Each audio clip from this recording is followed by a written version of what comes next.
आज आपण करणार आहोत वांग्याचे चमचमीत काप.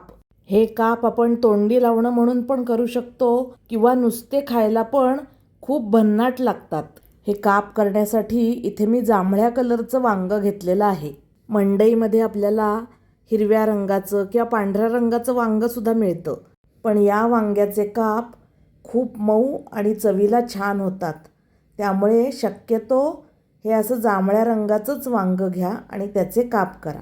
या वांग्याचे असे गोल काप करून घ्यायचे आहेत.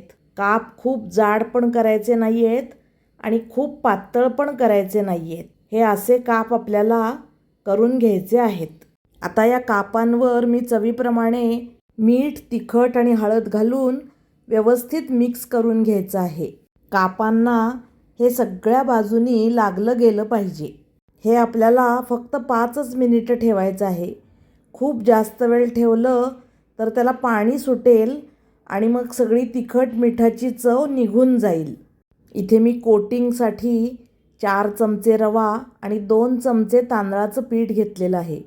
त्याच्यामध्ये चवीनुसार थोडंसं मीठ आणि तिखट घालून घ्यायचं आहे आणि ते छान मिक्स करून घ्यायचं आहे. आता या पिठामध्ये आपण मॅरिनेट केलेले जे काप आहेत ते व्यवस्थित दोन्ही बाजूनी कोट करून घ्यायचे आहेत आणि शॅलो फ्राय करायचे आहेत. इथे मी पॅनमध्ये थोडंसं तेल घातलेलं आहे. तवा घेतलात तरीसुद्धा चालेल.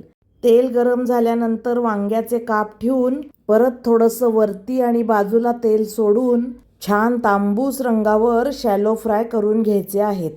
आणि हे करताना गॅस मध्यम आचेवर ठेवायचा आहे. आता आपले हे काप छान ब्राऊन झालेले आहेत. आतून मऊ आणि बाहेरून एकदम क्रिस्पी असे हे काप झालेले आहेत.